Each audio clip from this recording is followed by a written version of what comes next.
The Nun in Uniform. From Perry Rogers. When I was in college, I started working at a uniform store and factory. The place was divided into two places. At the front was reception, a waiting area, and the fitting rooms. At the back of the property was the factory. The place was loaded with fabrics and had rows and rows of racks with sample uniforms. The second floor of the factory was more like a balcony that looked over the racks of uniforms and fabrics. That is where the sewing machines and irons were. I usually worked at the front, taking orders, measuring clients in the fitting rooms, but sometimes I was asked to bring sample uniforms from the back or to ask my coworkers to iron some pieces of clothing or sew hems of pants. But I was rarely back there, and even less so at night. One time, though, we had an important delivery that needed to be made for the next day early in the morning. I was sent to help iron some of the clothes, so they were nice and packed for delivery. It got dark pretty soon, and only one of my coworkers and I were in the second floor ironing and packing the uniforms. When it was past 7, and we had been there for more than an hour, I started to feel dizzy, and my head felt heavy.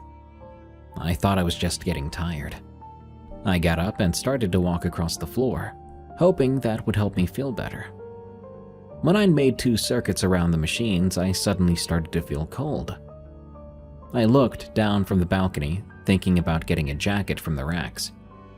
While I was looking around to decide which jacket I could borrow, I saw from the corner of my eye some movement on the racks farthest from me. Immediately, I turned around, since no one else was supposed to be there. And down there were no windows that could cause a draft. The first floor wasn't very well lit, so I was thinking it must have been my imagination. But then I saw it. Between 2 lines of racks on the back, I saw a tall black figure. It appeared to be wearing a nun habit, complete with the headpiece and a veil on the face. I immediately jumped back and screamed. My coworker, who was just hanging some pants, looked at me and laughed. I looked at her with a terrified look on my face. "You saw her, didn't you?" she asked me. I was in shock and could only nod, no words coming out of my mouth. "Yeah, we just pretend we don't see her. It's better we don't acknowledge her or weird things start to happen," she said in a very calm voice. I was still processing what I'd seen. I looked down from the balcony again, but the figure was gone. Did I actually see something down there? I finally asked my coworker. "I can tell you you're not the first to see her. But what do you think?" she answered. I don't know. I'm definitely not staying after hours again," I said with a shaky voice. My coworker just laughed again, and we finished packing all the uniforms. I did have to stay after hours a few other times, though, but I never did look down from the balcony again.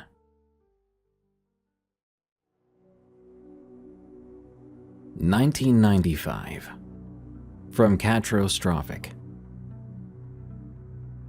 This happened back in the summer of '95 when I was 21. I worked as a camp counselor up in the Catskills. It was my first time doing the job, and to be honest, I was mostly in it for easy money and the chance to get out of the city for a few months. One night I'm on solo overnight duty, which basically meant I had to stay up and keep an eye on the campgrounds while the kids were sleeping. It's honestly an easy assignment. Just me, a crappy little cabin, and a whole lot of peace and quiet. I was sitting on the porch, smoking a cigarette, trying to stay awake, when I started to hear this weird noise coming from the woods. At first, I thought it was the wind, maybe some nocturnal critters doing their things. But the more I listened, the more it started to sound like footsteps crunching through the underbrush. Now, I'm not exactly a nature guy, so my mind immediately jumps to the worst-case scenario. I was thinking, crap, what if it's a bear? Or maybe some crazy axe murderer? I started to low-key panic, but I'm also trying to play it cool. I'm the adult here, I reminded myself. Can't be freaking out over some random noises in the woods.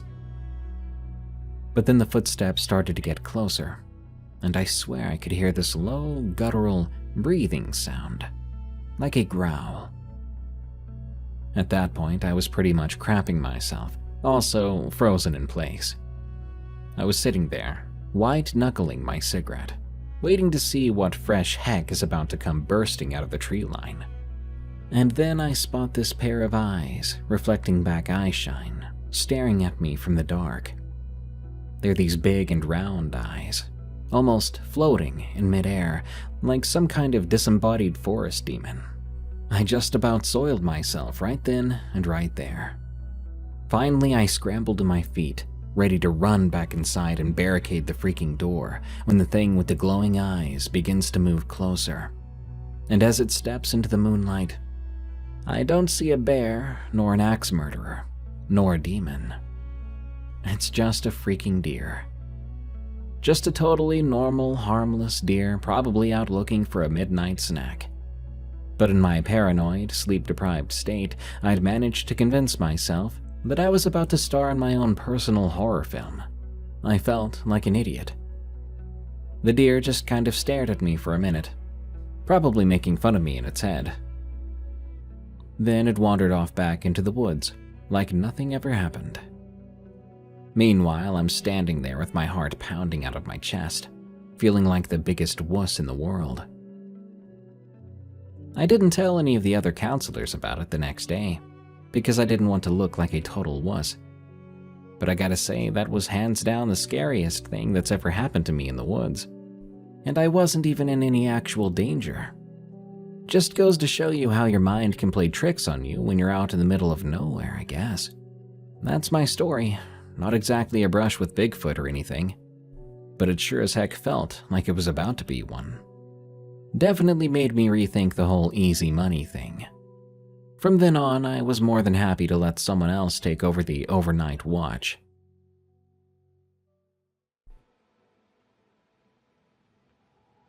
In and Out, from Noon 3. Not too long after I turned 18, I moved out of my mom's place into a house in town not too far from her. I'd plans of moving with a friend, but that didn't work out, so it was just my pupper, Celine, and 2 rabbits, Footloose and Bits. I'd been working and going to school in this town for a few months before I moved. I was overjoyed to not only have a place to myself, but an actual house. It was small, but perfect to me. The house was on the older side, about 50 years old. It was coming to the end of summer when I moved in. I was used to having problems everywhere I moved, but with this house, I got to blame all the typical noises I would hear on the old house. After a couple of months of being there, I'd invited my work friend to hang out whenever we had time. He would stay the night every now and again, so he would hear the house noises too every time he stayed over. At this time of my life, I'm used to hearing footsteps, knocking, voices calling my name, and objects being moved about to places they have no business being. To me, everything that started to happen was normal. To my friend, though, he was not as used to it as I was. He had some experiences in his own life, but nowhere near this severe. The first few months were normal. I picked up a few tips and tricks over the years to deal with these types of things, but one day I woke up to some sad news. I went to check on my bunnies, who I let run openly in the mudroom, so they had more space the night before. There was a disaster in the room, though, far too much for 2 bunnies to have done themselves. There I found Footloose, dead, with Bits huddled in a corner, shaking and terrified. The poor baby didn't want to come to me, and even ran when I got close. I moved Bits' cage to the second bedroom and cleaned everything up. These were once injured wild bunnies, and were too young to survive on their own, so I took them in and fixed them up. Footloose had been missing half of one of her back feet, and Bits had chunks torn out of her back and ears. I was so sad seeing what I found when I woke up. My friend and I were just in there with them the night before, feeding and watering them. The two bunnies were so happy before, having their zoomies once I let them out of the cage. About a week after that, we found Bits dead as well. This killed me. There was no way they could have just dropped dead overnight for no reason. After I discovered this, with no rhyme or reason to it, I decided to take action. I smudged the whole house with sage, and I had it blessed. For those who don't know, sage is not meant to kick spirits out, but rather put them at ease, put them to sleep, so to speak. Once I completed the smudging, I began with expelling the place. This involved putting sigils on every entry into the house, doors and windows alike. After that, I covered the sigils in herbs and oils and blessed them. I know that not many people believe in these kinds of things, but I feel that, if performed properly, it can make a big difference. The moment I'd finished with my cleansing, you could feel a weight lift from the place. The air didn't seem so thick, and I even felt lighter. For the next 3 months, we didn't have a single problem. Later on one night, I was in the living room watching TV, waiting for my friend to get off work. It was about 10 p.m., and he wouldn't be over until 11. It had been snowing that night, and there was a nice layer of snow on the ground, maybe 2 inches thick. I thought I heard what sounded like someone walking on the wooden porch in heavy boots. I was sitting on the couch with my back to the window, which led to the porch, so this startled me. I looked out the window to check, and I didn't see anyone. A few minutes later, I heard it again, so I took another look. Still, there was no one out there. I even looked down at the snow, checking for prints, but didn't find any. It happened again, and I just ignored it that time. And I think whatever it was didn't like that I ignored it, because a few minutes later, the footsteps came back, followed by a pounding on the screen door. Now, I'm a very paranoid person, so I have both the main and screen door locked at all times when I'm home.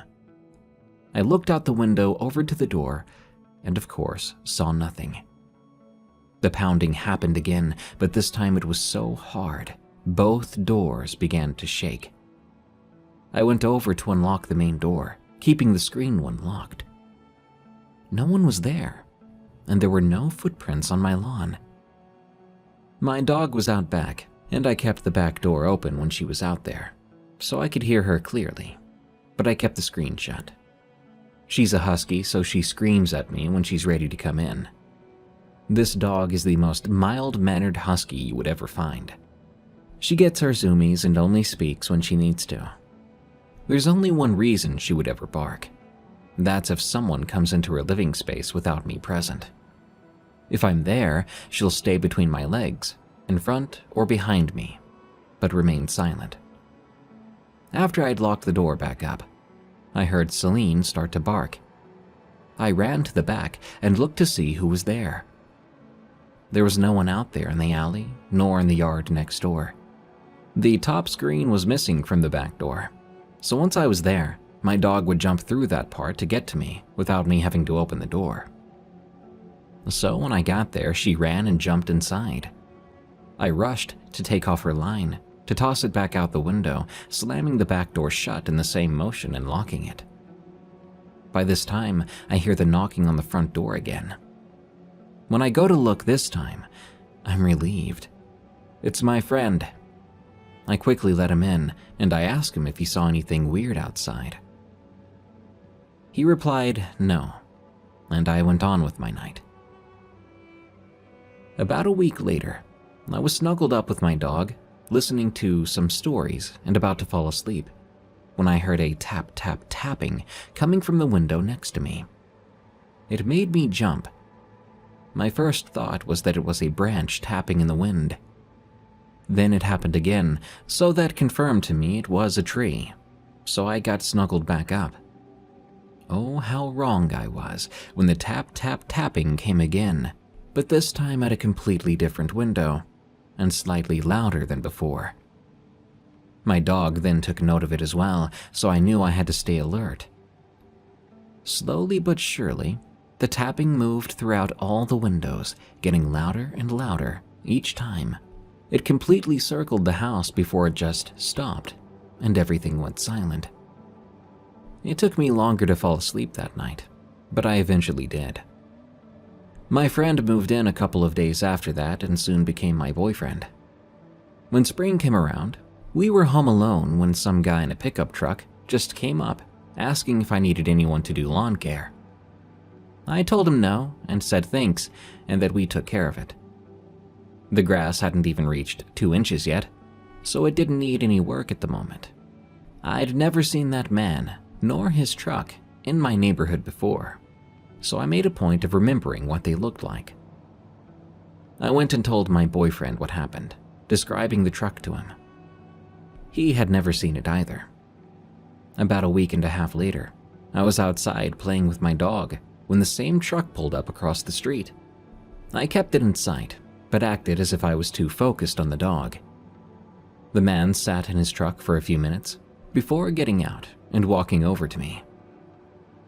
Now, I'm a smaller person, and I do not like when someone I don't know approaches. He asked once more if I needed anyone to do yard work. I replied no, but then he asked if I lived alone. I told him yes, I did, even though I didn't. After that, he left, and I stared at him until he drove away. I told my boyfriend about what happened again, even telling him that I lied about living alone. He laughed at this. I would notice from time to time that truck just sitting across the street with someone sitting inside. There was one day that I had to work a day shift, so the two of us had to leave home around 9 a.m. I took my boyfriend to his dad's place in the next town over before heading on in. For context, my boss is my next-door neighbor.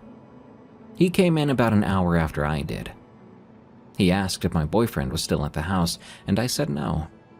Then he said that my front door was sitting wide open since 10 a.m. But I know that I'd locked the door before I left. After learning this, I got a call from a number that I did not recognize. It was someone saying they had my dog, that she somehow just came running into their yard and sat with them. I thanked him for holding on to her and made a run to go get her with my boss. Once I got back to my house, lo and behold, both doors were wide open. The two of us went inside and went through the whole place. Nothing was missing, nothing was even out of place. So I locked back up and we went back to work. Once my boyfriend got to work, I told him what happened, and he confirmed for me that I had locked the door. This is the incident that started a domino effect. A few nights after that happened, I was awakened by a weird noise. I lifted my head up groggily and looked around. I saw the closet door rattling. It was the only thing moving, and I was tired, so I just said, "Can you not right now? I'm so tired of this bullcrap." And it just stopped. I immediately fell back to sleep. I didn't get around to cleansing the house again for a while, as I didn't really have the time to. It's a time-consuming process. Well, because of this, the normal activity began again. The footsteps, knocking, hearing my name, and objects moving around. And the closet door joined in every now and again. For that, all I had to do was ask it to stop. And for some reason, it would listen. We ended up going to a New Year's party at our boss's house. I was closing that night, so I got there late, and I was in my work uniform. We were in the garage playing beer pong, listening to music. There were only 7 of us. 3 left after a couple of hours. Since we were about 15 stumbling steps away, I wasn't watching how much I was drinking. At one point I needed to use the restroom, so I walked out of the garage and turned my head to my dining room windows to see my dog watching us. In the other window, I saw the silhouette of someone. I ran inside, tripping on the steps on the way up. When I opened the door, it was just my dog. When I went back, I told my boyfriend what I saw. He looked over, saw nothing, but said that he would keep an eye out. At one point, he went to go to the bathroom and came back. He told me that he saw something too. We eventually went home together and went to bed. Before long, we had another work friend move in with us. He moved into the second room. 2 weeks after that, I got a request to take in 2 coworkers who were living in their car for a week or 2, just until they could find a place. Then about a week after that, I got another request of the same thing. So we had a full house. The 2 girls in the living room and the other guy in the mudroom. It was me and the 2 girls in my bedroom playing a board game. We suddenly all just stopped making noise and listened, because there was this eerie but quiet voice coming from inside the bathroom. We slowly crept to the door.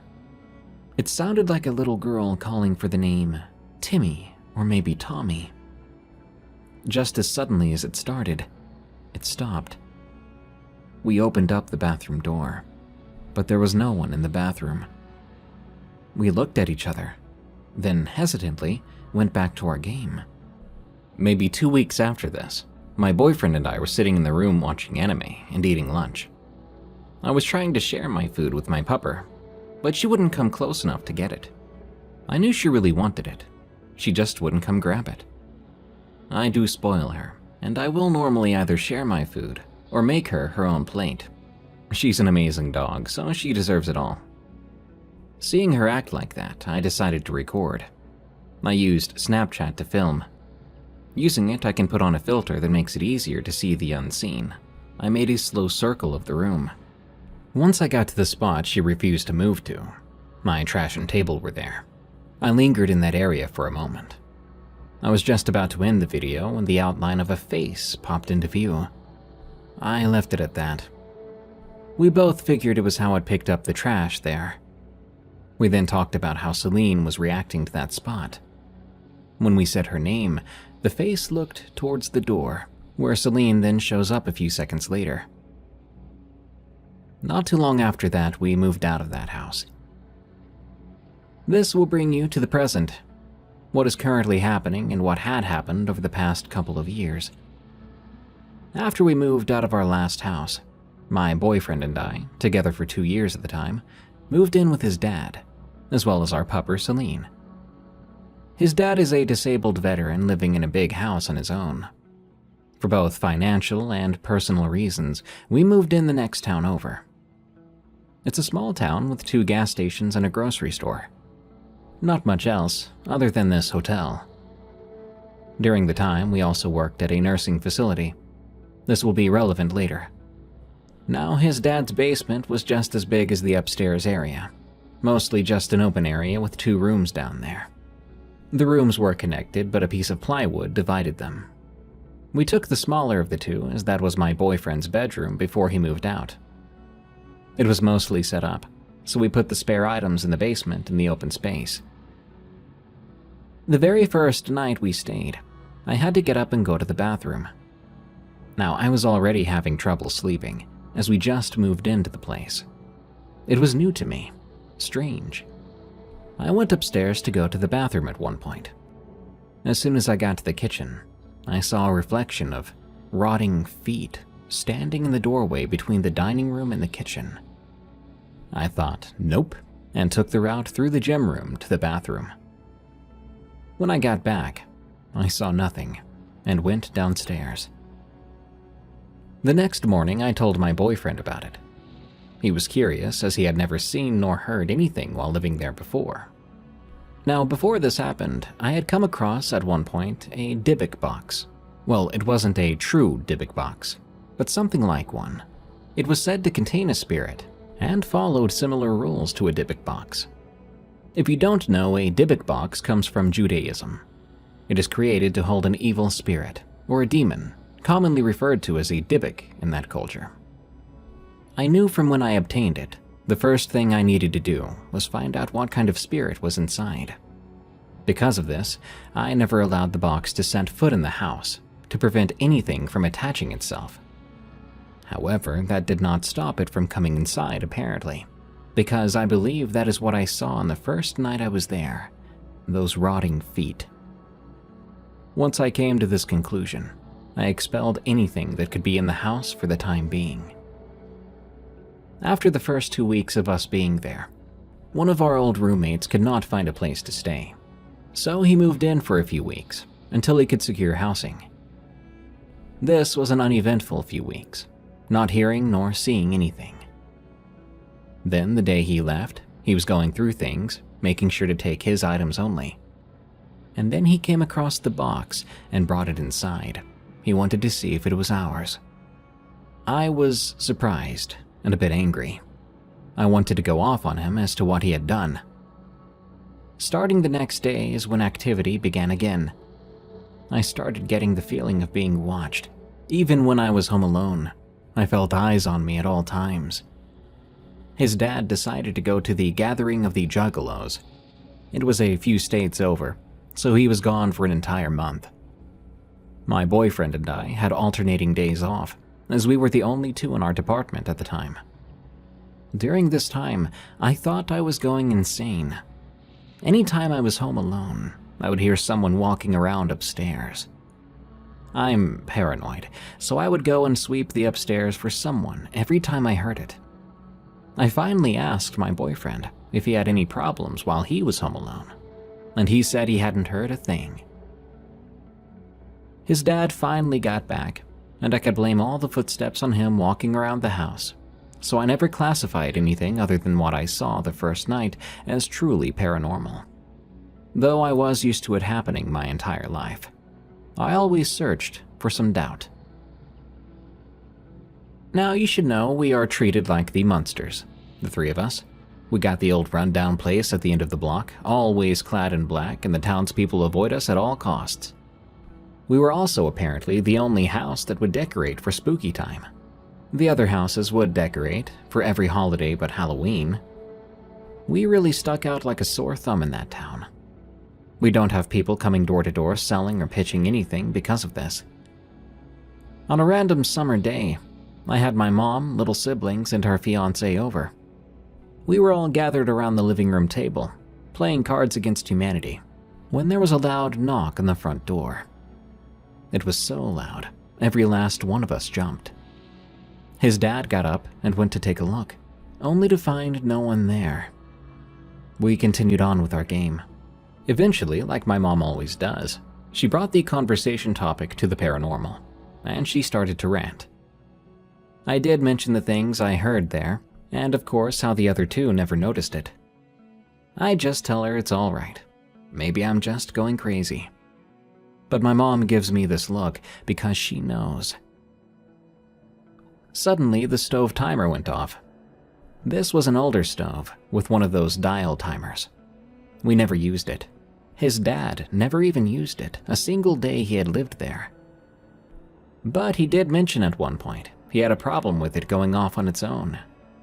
It then became pretty common to walk in at night or early morning, only for the timer to go off.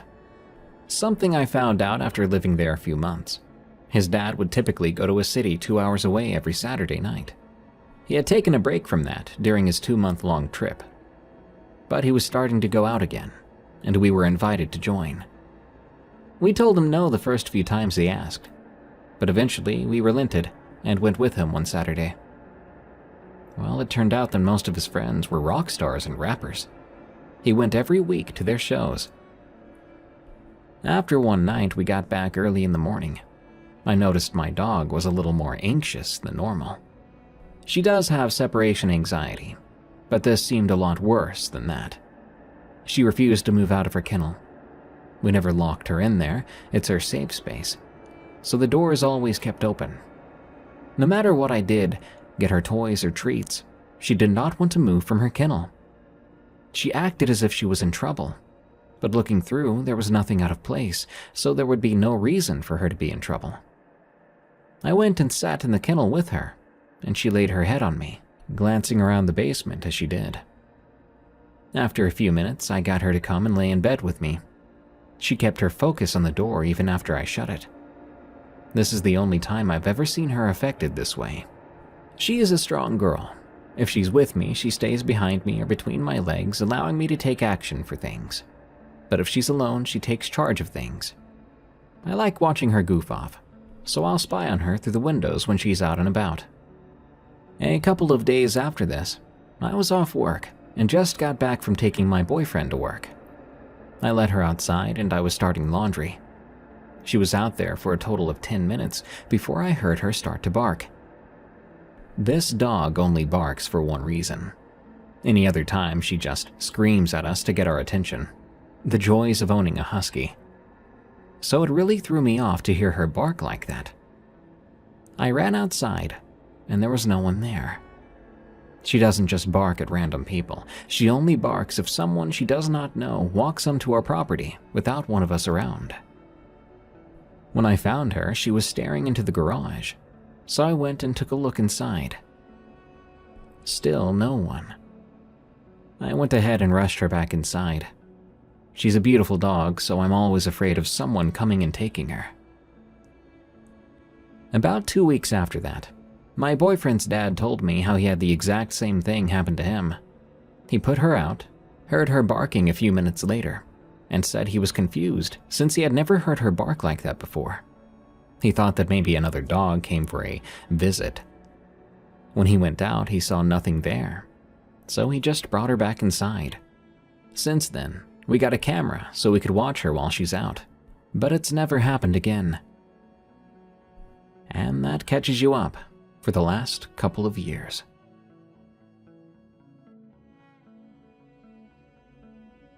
Disaster in the Forest. From Lumine. I am a travel writer for a rather well-known travel magazine. I've been to almost every country in the world. I've seen and experienced many different things in my 35 years of life. I've been at this job since the tender age of 20, and my first run-in with something bizarre has never left the forefront of my mind. I was working with local hikers in a small town in Peru.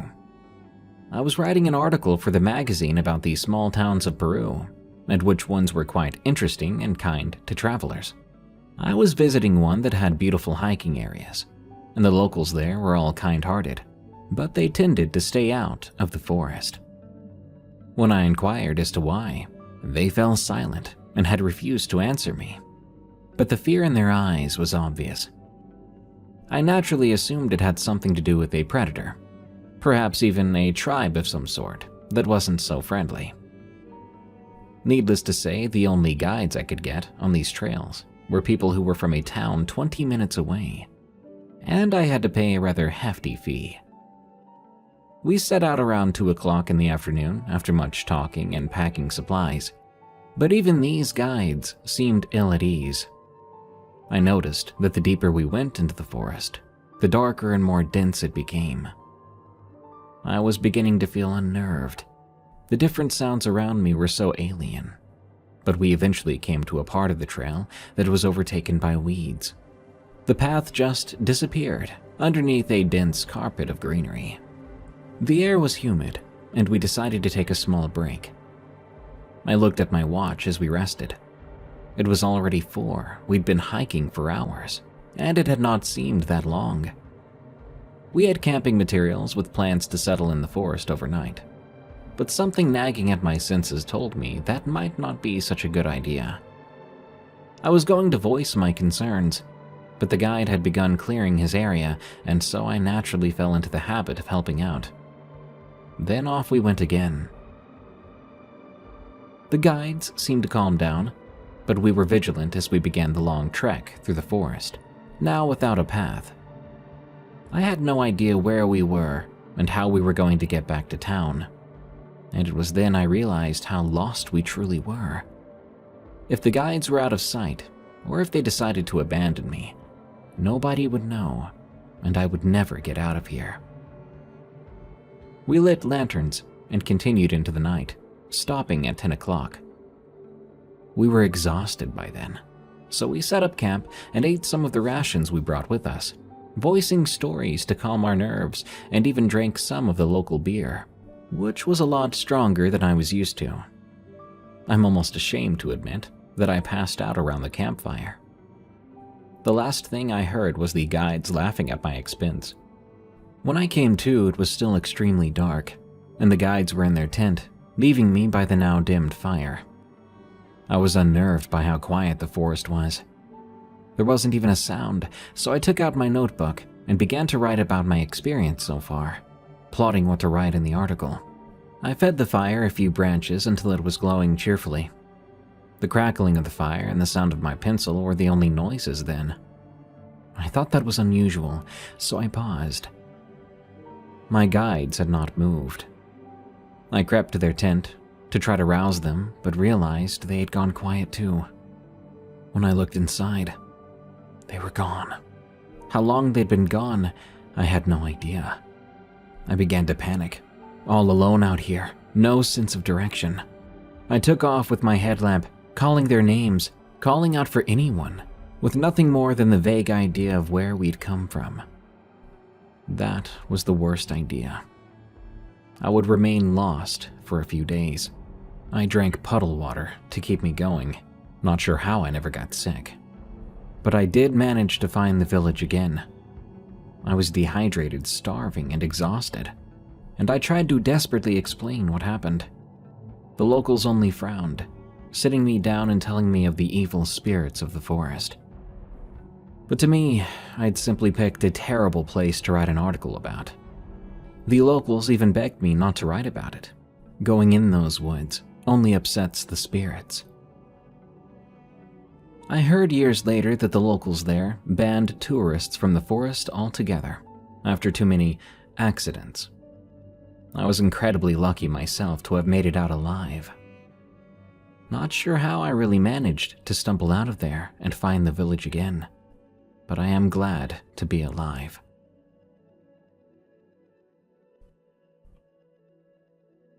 A Lost Soul from Lindor.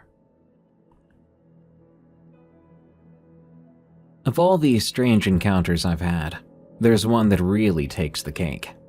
It always sends shivers down my spine when I think about it.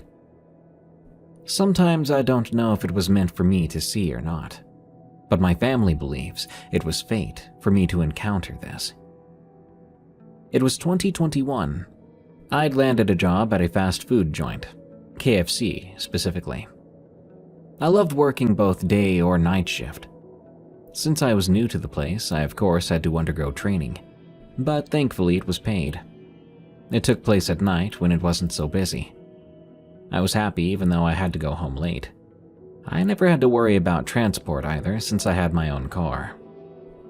My training went smoothly, then I started to work normally. And for a while, nothing weird happened. A few months into the job, though, I was assigned to do overtime. One of my colleagues was on maternity leave, so we had to cover her shifts. During that period, I left around 11:45 p.m. I always passed by a filling station. There was one odd thing that I didn't at the time think was unusual. Every time I passed by there, I would see a woman hitchhiking. On this particular day, I decided to stop as it was raining and thundering out. I rolled down my window there, and I spoke to her. "Hey, I don't know where you're going, but I can't let you just get drenched in the rain. It's not safe out here." The first weird thing was, the moment I stopped, I had this feeling of unease. But I didn't take it seriously yet. Perhaps it was just anxiety with speaking to a new person. It was around 12:05 a.m. when I stopped. The young lady, who seemed to be in her mid-20s, flashed a smile at me, then got in my passenger seat. "Hi, I'm Tanisha. I need a ride home. Can you help me out?" she said in a soft and friendly voice. I flashed a smile back and said, "No need to worry. I'll make sure you get home safe and sound. Call me Lindor." I then turned on the heater and began to drive. As I drove, that feeling of unease grew stronger, and I wasn't sure why. I thought maybe I was shaken up by the strong lightning and thunder outside. But I continued on. Tanisha was quite the chatterbox. She just kept the conversation going. At one point, I lent her my jacket to help her get warm, as my heaters weren't the best. When I got to her place, it was 2:30. I dropped her off, and I waited until I saw her disappear at the corner of the house. Then I began to drive home. On my way back home, That feeling of unease was gone. I made it home around 5. It was my lucky day, as I wouldn't have to go into work that day. So I got home and went straight to bed. The following day was a Sunday, and I drove ahead to Tanisha's house. When I got there, I met someone who looked like her, but older. I introduced myself. "Hello, ma'am, my name's Lindor. Friday during the heavy rain, I gave a young lady a ride. I dropped her off right here. I'm here to pick up my jacket she borrowed." The lady turned around and started to call. "Anna, there's a young man out here claiming to have given you a lift Friday.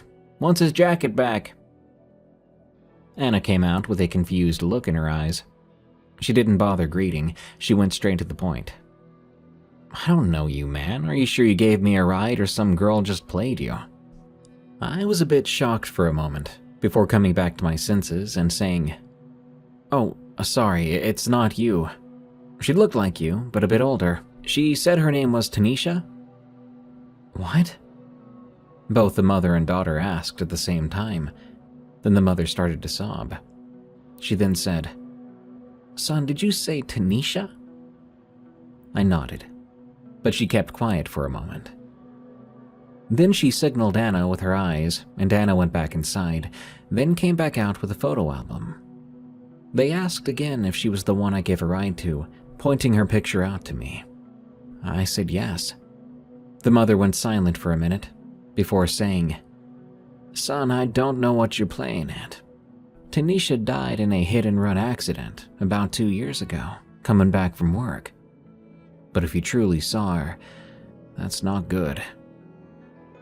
They checked the whole house, even her bedroom, but the jacket was nowhere to be found. I decided to forget about my jacket. I just left, but things changed because I never saw the hitchhiking Tanisha ever again. Maybe my visit to her family set her free somehow, or perhaps something they did after the fact set her free.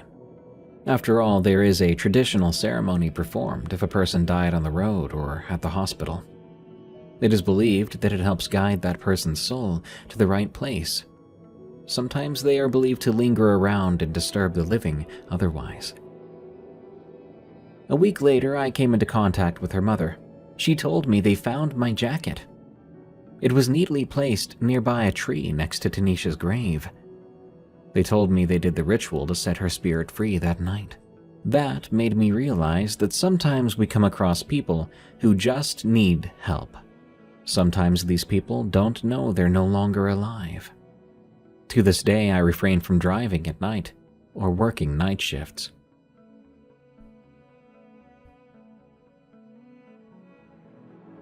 Don't work alone. From Elias.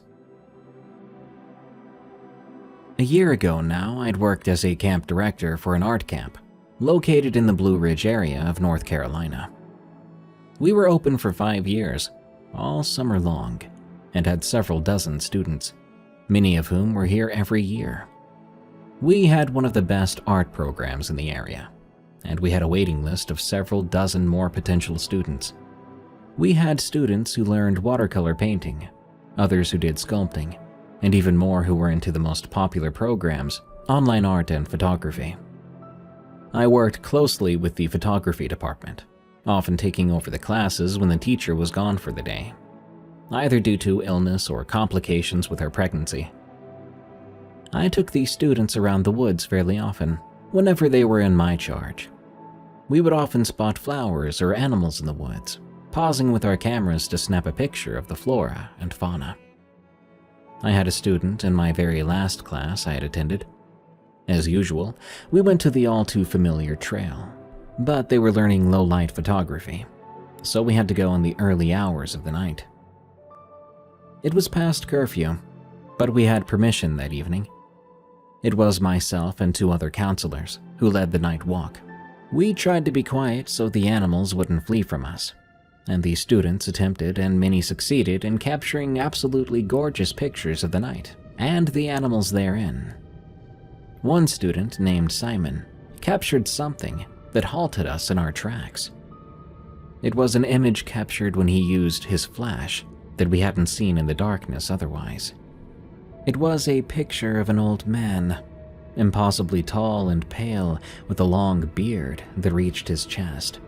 He had unkempt hair and a wide smile, with a gleam in his eyes.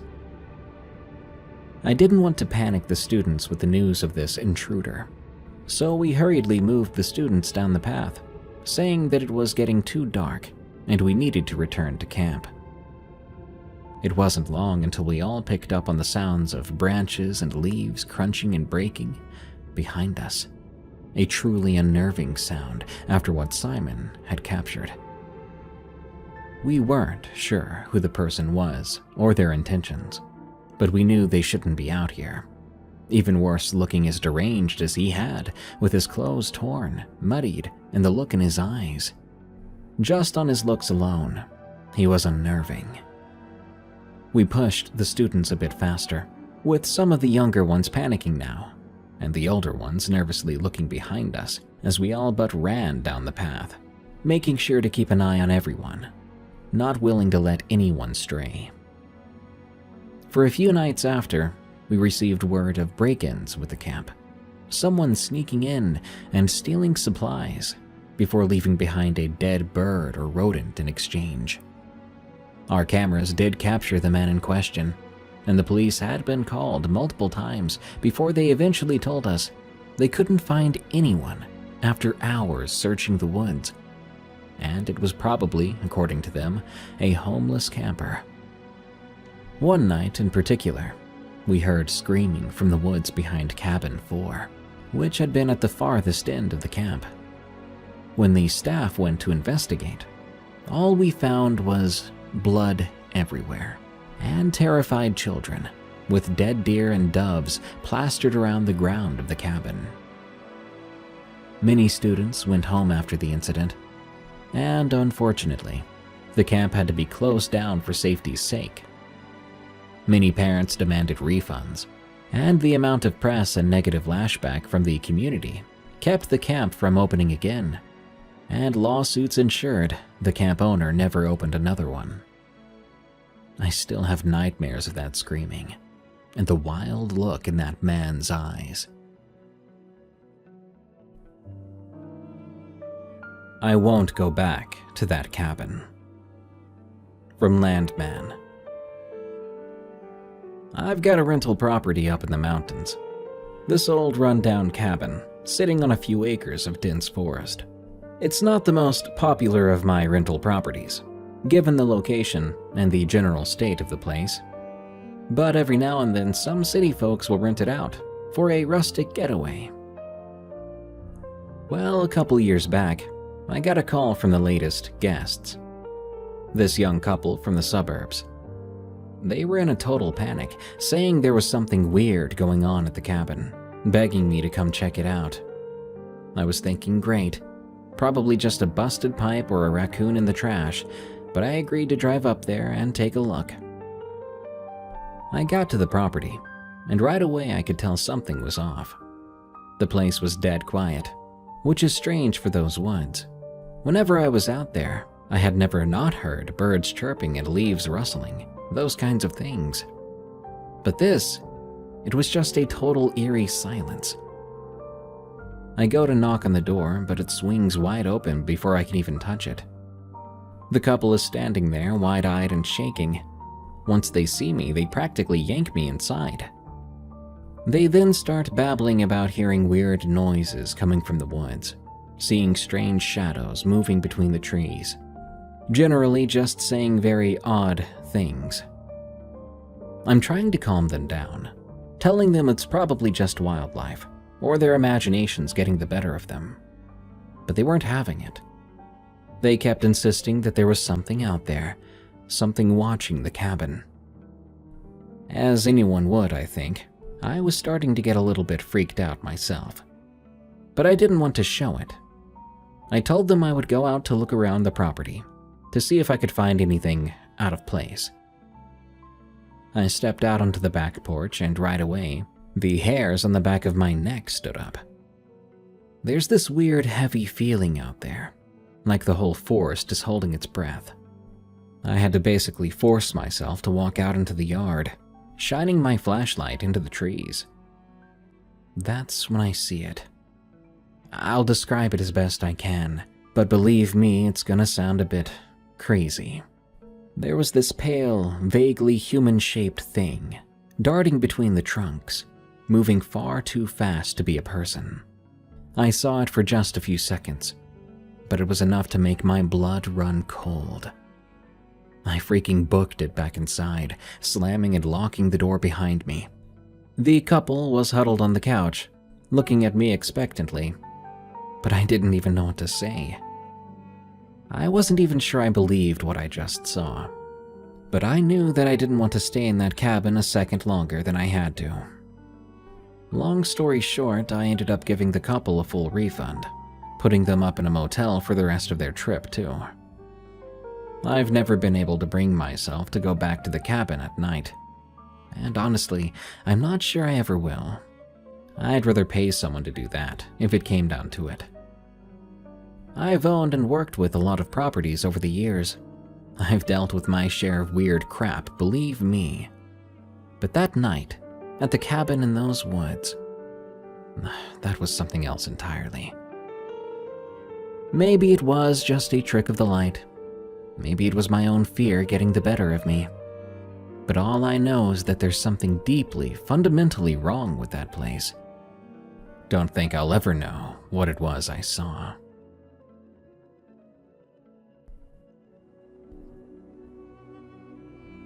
Mrs. H's house. From Geeky. As a hospice nurse, I've seen my fair share of strange and unsettling things while caring for patients in their homes. But there was one patient from a few years back whose home gives me chills whenever I think about it. I was assigned to provide in-home care for this elderly woman. I'll call her Mrs. H. She was in the late stages of terminal cancer. Mrs. H was completely bedridden and required round-the-clock assistance, so I ended up spending a lot of time at her place. It was this big old Victorian house on the outskirts of town. Now, from the moment I stepped foot in that house, something felt off. It's hard to explain, but there was just this heavy, oppressive atmosphere that seemed to hang over everything.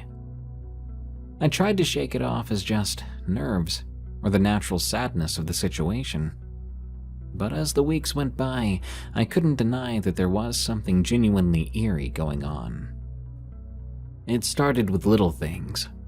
Doors slamming shut on their own, objects inexplicably moving from where I'd left them, those sorts of things.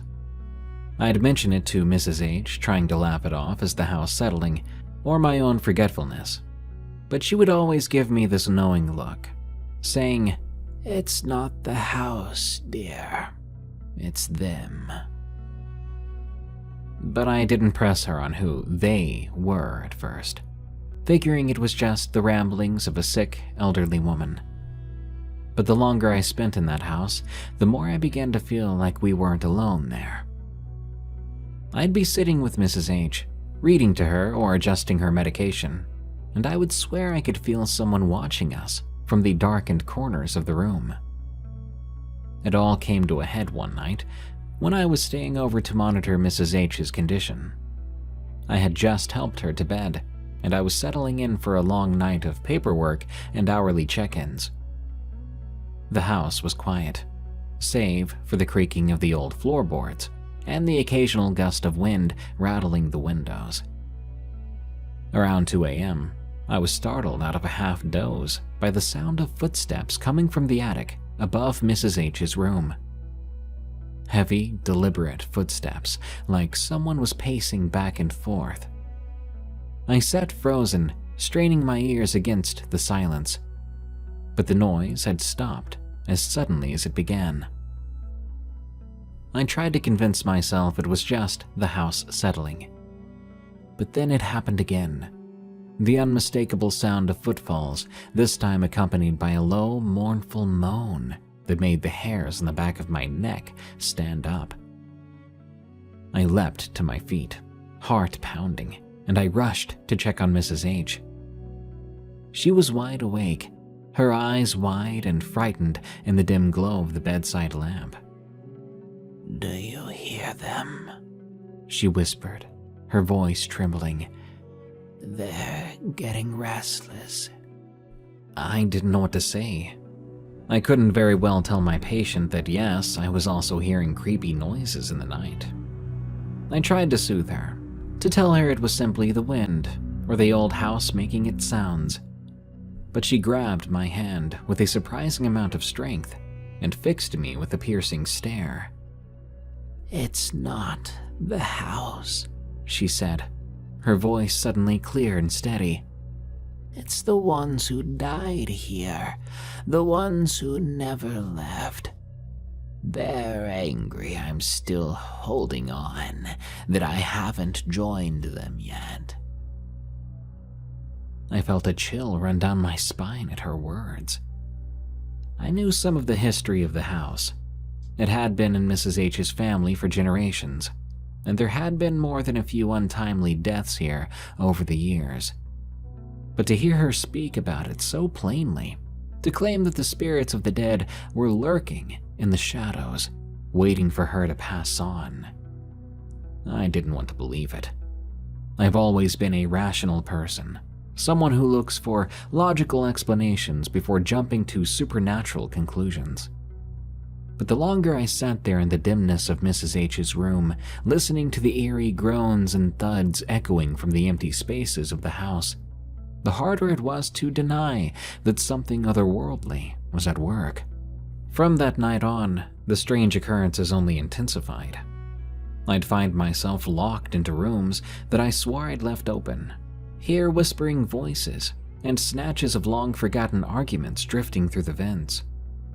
And always the feeling of being watched by unseen eyes, of some dark presence stalking the halls and growing ever bolder as Mrs. H's health declined. In the end, she passed peacefully in her sleep, and I was by her side. And as much as it pains me to admit, a part of me was relieved. Not just for her sake, but for my own. Because in those final days when the veil between worlds seemed at its thinnest, I couldn't shake the feeling that whatever inhabited that old house was growing impatient. After that, I told my supervisors I needed a break from hospice work for a while. The emotional toll had gotten to be too much. I haven't set foot in Mrs. H's house in years, but I still do think about it from time to time, reminding myself that whether I like it or not, there are things in this world we simply cannot explain. Sometimes we're just along for the ride.